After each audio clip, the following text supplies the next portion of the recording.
안녕하세요, 여러분. 굿모닝 행정학 진행하는 여러분의 영디 최영입니다. 여러분, 일요일 아침입니다. 네. 다들 공부 열심히 잘 하고 계시는 거 맞죠? 토요일 날로 수업이 옮겨지면서 일요일 아침에 본래는 복습 테스트가 진행이 됐었는데, 이제는 다시 저희 기본서 읽기입니다. 날짜를 이렇게 딱 현장에 딱 맞춰서 진행하시는 분들이 아니시라면 일요일 날 보시기도 하고, 월요일 날 보시기도 하고. 근데 사실 수험 생활을 하시다 보면은 이 주말이란 개념이 사실 많이 사라져요. 주말에 쉬는 게 맞냐고 질문하시는 분들이 있으신데, 네, 저는 하루 다 쉬는 걸 바라지는 않고요. 평소보다 조금 늦게 일어나고 평소보다 조금 일찍 자고, 근데 루틴이 깨지면 힘들다고 전 생각을 해서 주말에 너무 놀지 마시고, 주말에도 여러분이 해야 하는 분량의 공부는 꼭 해주셨으면 좋겠습니다. 하지만 아침을 좀 늦게 가볍게 먹는 건 좋을 것 같아요. 자, 어쨌든 좀 쉬면서 놀면서 우리 오늘 이거는 꼭 해야 돼요. 아시죠? 자, 신공공 관리론부터 들어가도록 하겠습니다. 최빈출이에요. 그래서 별표가 무려 4개나 들어가 있는 거 보이실 거예요. 일단 신공공 관리론은 제일 중요한 게 신공공 관리론의 의의와 등장 배경. 정부 실패에 대응하기 위해서 등장을 했죠. 1980년대 영미 국가들을 중심으로 우리 시장주의, 그 다음 신관리주의, 이게 두 가지가 결합을 합니다. 그래서 작고 효율적인 정부를 구성하기 위해서 등장한 정부 운영 및 개혁 이론이다. 이렇게 나와 있는 이 부분 제가 문장을 좀 발췌해서 수정을 했습니다. 1번 선지가 될 거고요. 자, 이 신공공 관리론에 등장하게 만들어준 여러 이론적인 배경들이 있습니다. 공공선택 이론도 들어가고요. 조직경제학도 들어가고요. 조직경제학은 뒤에 3장에서 더 열심히 배우겠지만 제가 요거는 간단하게 얘기했어요. 관료들의 도덕적 해이 뽑아놨더니 열심히 안 하더라. 그죠? 도덕적 해이. 정부의 비대칭성으로 인한 시장 실패죠. 그래서 관료들의 도덕적 해이가 시장에서만 발생하는 게 아니라 정부 조직 내에서도 발생을 하더라. 그래서 정부 실패입니다. 이건 관료들의 도덕적 해이니까요. 그걸 경계하며 현재 정부의 역할을 줄여야 한다라고 이야기를 했고요. 그래서 여기에 영향을 받아서 아시겠지만 영국의 대처주의, 영국 대처 수상이죠. 자, 그 다음 미국의 레이건 대통령의 경제정책, 미국의 레이거노믹스. 자, 이런 것들이 등장하는 것, 바로 정부의 규모를 축소하고 효율성을 높이는 기반으로 작용을 하게 되었습니다. 그래서 지금 보시는 선지 이거 2번으로 제가 구성을 했고요. 그 다음 여기 3번으로 구성된 것 아마 알고 계실 거예요. 그래서 운영 원리 보시면 여러 가지 형태의 운영 원리가 있는데 그 여러 가지 운영 원리 중에서도 제일 중요한 게 바로 공공 서비스 공급에 있어서 정부의 기능을 축소하는 것일 겁니다. 그래서 여기를 제가 4번 선지로 만들어 봤어요. 정부 기능의 축소, 공공 서비스 공급에 있어서 민간을 활용합니다. 그리고 정부의 영역은 일부러 축소하죠. 그래서 민간 위탁, 민영화, 이런 우리 다양한 민영화의 방식들 봤잖아요. 이렇게 정부의 기능을 줄이는 게 신공공 관리론의 특징이라고 보실 수가 있을 거고요. 그래서 이 신공공 관리론에서 제일 중요한 모델이 바로 지금 보시는 여기 오스본과 게블러라는 학자가 주장했었던 기업과 정부를 중심으로 한 정부 재창조 이론입니다. 오스본과 게블러가 미국 클린턴 정부의 정부 재창조론에서 기업가적 정부를 실제 정부개혁의 모형으로 주장을 했다. 이렇게 정리를 해주시면 됩니다. 그래서 정부 재창조론, 요게 지금 클린턴 행정부의 정책이고요. 그 정책의 모형이 기업가적 정부 모형입니다. 그래서 지금 보시는 요거 가지고 제가 빈칸을 만들어 봤어요. 여러분 지금 문제 현재 5번에 해당하는 내용이 되는 것 보실 수 있습니다. 자, 정부개혁의 10대 원리 너무너무 중요한데 다 이제 외우시는 것보다는 의미를 파악하셔야 되겠지만 그중에 제일 중요한 원리가 바로 촉진적 정부. 그죠? 이 스티어링이란 표현, 정부의 역할을 방향 잡기로 가야 한다라고 얘기하는 표현은 정말 기출에서 많이 설명하는 거여서요. 정부의 역할이 서비스의 제공자 아니라 방향 잡기를 하는 역할이었다. 노를 젓는 게 아니라 방향을 잡아야 한다. 그리고 사명지향, 성과지향 다 같은 맥락의 내용들인데요. 이거나 이거. 가장 핵심이 뭐냐면 사명이나 성과, 진짜 규정이 아니라 목표, 임무, 결과를 중시하기 때문에 여기 선지 가지고 골라봤습니다. 조직 운영의 규정이 아닙니다. 뭘 중시해야 되냐면 내가 일하고자 하는 목표, 임무, 결과 이런 것들을 중시해서 산출과 결과 중심의 정부 운영이 필요하다라고 이야기하는 것. 이게 우리가 이야기하는 현재 정부개혁의 10대 원리에 해당한다라고 보실 수가 있을 거고요. 그래서 요거 가지고 제가 선지를 3개나 구성을 했어요. 지금 보시는 5번 선지, 6번 선지, 7번 선지 이렇게 구성을 했고요. 자, 그러면 이번에는 8번 선지로 들어가도록 하겠습니다. 오스본과 프레스트릭이 설명했었던 바로 효율적 정보를 구현하기 위한 OC 전략. 물론 이 OC 전략 자체가 문제에 나오는 건 아닌데 저는 사실 이 빈칸은 외우라는 게 아니라 문제를 기본서를 읽어보라는 의미라는 거 아시죠?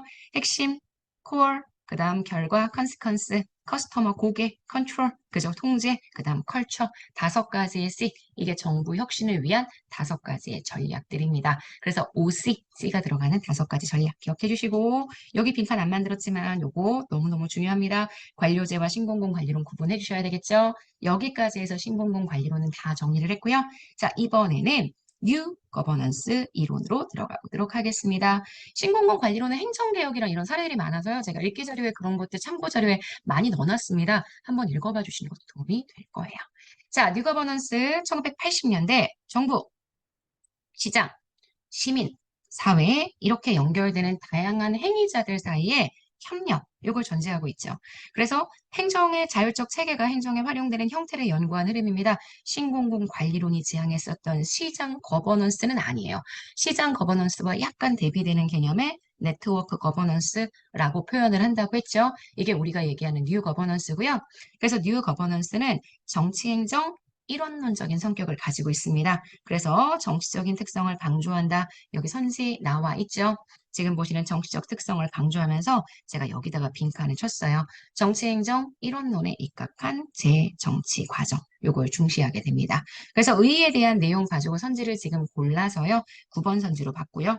그 다음 정치적 특성을 강조한다는 영역으로 현재 10번 선지도 같이 정리를 해두겠습니다. 자, 그러면 그 다음 내용 볼까요? 그리고 행정 재정립 운동도 제가 이번에 출제가 되었었던 지방직 내용이었습니다. 굉장히 강조했었죠. 그래서 요거 하나 더 선지를 구성을 해봤습니다. 공동체주의, 참여주의를 굉장히 중시하죠. 공동체주의, 참여주의 중시해서 이전처럼 무조건 정부의 역할을 줄여야 한다. 정부의 공무원은 기업과 같아야 된다. 이러지 않고요. 오히려 직업 공무원제가 중심이 되어야 하고 공공부문이 좀 역량을 강화해야 한다. 행정 재정립 운동이 이 뉴거버넌스 시기에 같이 나타나게 됐다는 것 아마 알고 계실 거예요. 그래서 여기 내용들 정리했고요. 자, 주요 모형, 피터스와 로즈 모형 너무너무 중요하고요. 로즈는 사실 딱 한 문장밖에 없습니다. 주로 보셔야 되는 게 피터스 모형입니다. 사실 피터스 모형은 제가 다 보고 싶었어요. 다 보고 싶었는데 여기 있는 이 한눈에 보기를 워낙 열심히 설명을 하기 때문에 이 부분에 대한 내용을 안다는 전제하에 빈칸은 하나만 정리를 해봤습니다. 피터스 모형 중에 바로 탈내부 규제 모형. 지금 조직의 문제를 뭐라고 생각하느냐? 전통적 관료제의 문제가 조직 내부에 규제가 너무 많다. 그래서 그 규제가 너무 많으니까 규제를 없애 관리의 재량권을 만들어줘. 이게 공익이 구현될 수 있는 방법이라고 생각을 했죠. 그래서 내부에 규제를 완화하는 모형, 이게 지금 보시는 피터스 거버넌스 모형의 탈규제 정부 모형입니다. 주로 시신참탈 하고 많이 외우세요. 근데 외우시는 거 말고 여러분 여기 지금 보시는 요거 계속 강조했지만 여기 이게 너무너무 중요합니다. 내용 전체를 다 이해하시고 난 다음에 아, 이런 내용이구나 라고 읽어주실 수 있어야 문제가 풀립니다. 오케이? 자, 로즈의 거버넌스 모형은 로즈는 거버넌스 모형을 세 가지로 분류하죠. 시장 중심이냐 아니면 시민사회 중심이냐 아니면 국가 중심이냐. 주로 국가 중심의 모형은 개발도상국들에게 강조했던 모형이고요. 그 국가 중심의 모형의 가장 핵심이 바로 굿거버넌스, 좋은 거버넌스 모형입니다. 그래서 굿거버넌스 모형에 대한 내용이 들어가 있죠.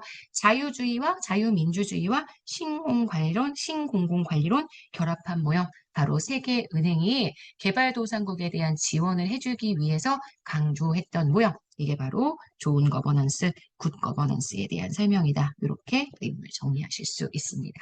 자, 그래서 이렇게 거버넌스 모형들을 쭉 설명을 했고요. 자, 이번에는 거버넌스에 대한 여러 가지 효용과 한계점에 대한 내용으로 좀 들어가 보도록 하겠습니다. 일단 효용은 뭐 협치를 할 수 있다는 게 가장 큰 효용이 될 수 있겠죠. 한계점 얘기해 볼까요? 책임의 공동화 또는 포획. 정부의 비대화나 관념적 혼란도 굉장히 중요한 문제지만 일단 빈칸에 여기는 요 세 번째 가지고 제가 정리를 해보도록 했습니다. 여러 사람이 함께 참여하기 때문에 다양한 주체의 참여로 책임이 같이 공동화됩니다. 분산되는 거죠. 주인의식이 떨어집니다. 게다가 이해관계자의 참여가 너무 과다하다. 부처, 그 다음 이익집단, 이들 사이에 유착, 포획 이런 관계가 발생할 수 있기 때문에 이것도 문제가 될 수 있다는 거 바로 자기네들과 같이 공무원을 포획해서 로비를 진행하는 거죠. 이런 특징들이 된다는 거, 이게 뉴 거버넌스의 한계 중에 하나라는 거 기억하시고요. 또 이렇게 신공공 관리론과 뉴 거버넌스를 비교하는 내용이 진짜 문제에 많이 출제가 됩니다. 그래서 이번에는 공통점 가지고 한번 얘기를 해봤어요. 신공공 관리론, 뉴 거버넌스 모두 다 정부의 역할을 방향 잡기로 인식을 하죠. 하지만 방향 잡기로 인식하면서 경쟁과 조정, 투입보다는 산출, 이런 것들을 강조한다는 걸 볼 수 있기 때문에 이걸 통제하는 것. 그래서 이 부분에 대한 내용들을 제가 선지로 구성을 해서 요걸 가지고 15번 선지를 만들었고요.